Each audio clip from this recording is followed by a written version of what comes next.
Hai, para penggemar isi dompet. Jika kebutuhan sesuatu sudah terpenuhi, maka akan naik ke tingkat berikutnya. Maksudnya, bila kebutuhan fisik kita sudah terpenuhi, seperti makan, minum, tempat tinggal, sudah terpenuhi, maka kebutuhan selanjutnya adalah bagaimana kita bisa mempertahankan keamanan dan kenyamanan yang sudah terpenuhi itu. Maka tahap berikutnya adalah kebutuhan secara sosialisasi, yaitu mencari hubungan pertemanan dengan bersosialisasi di rumah atau bertetangga ataupun di tempat kerja. Memang pada dasarnya manusia adalah makhluk sosial yang tak bisa hidup sendiri. Dan tahap selanjutnya adalah kebutuhan eksistensi, yaitu kebutuhan untuk merasa diterima di lingkungan sosial tersebut. Karena jika hanya bersosialisasi saja, itu tidak cukup. Ada keinginan untuk diakui keberadaannya. Dan kemudian adalah kebutuhan aktualisasi, yaitu kebutuhan untuk merasa dibutuhkan. Dan kebutuhan aktualisasi ini adalah puncak dari segala kebutuhan, tapi setelah mereka melampaui semua kebutuhan-kebutuhan sebelumnya.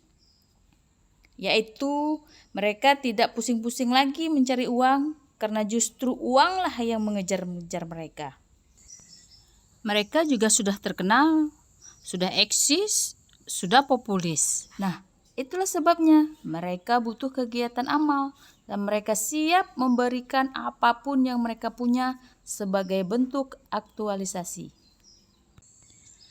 Dan dengan cara seperti ini mereka merasa dibutuhkan. Semakin dibutuhkan, maka mereka semakin puas.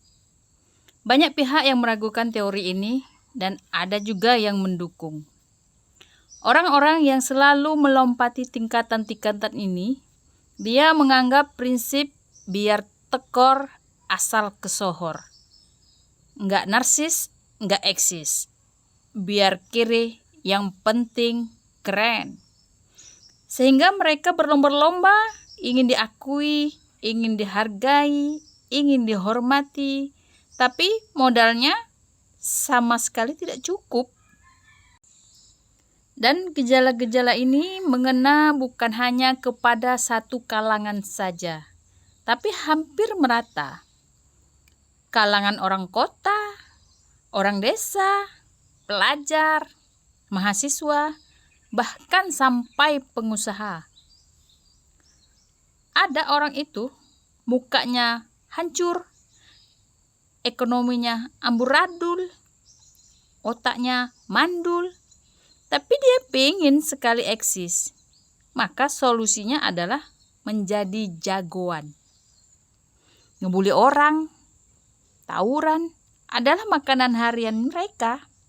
Maka makin ditakuti, dia akan merasa semakin eksis. Begitu pula dengan remaja-remaja putri kita.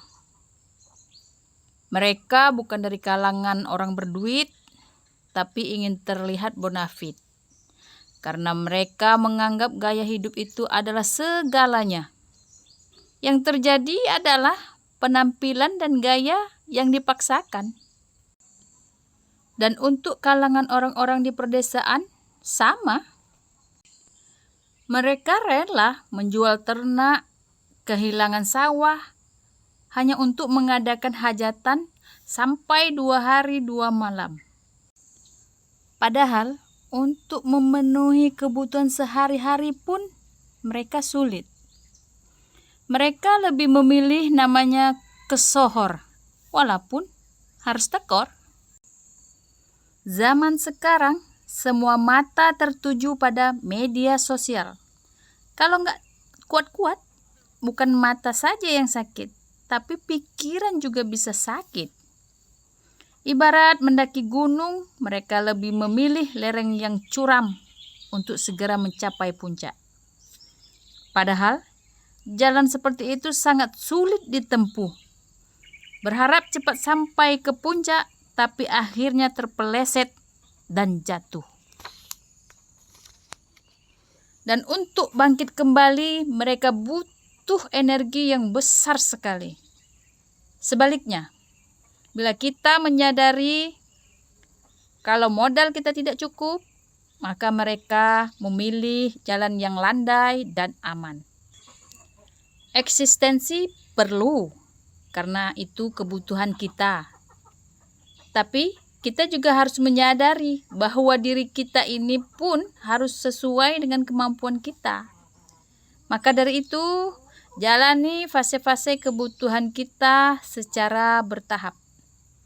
Bijaklah dalam memenuhi kebutuhanmu, karena kalau tidak, maka bersiaplah untuk tergelincir dan jatuh. Terima kasih.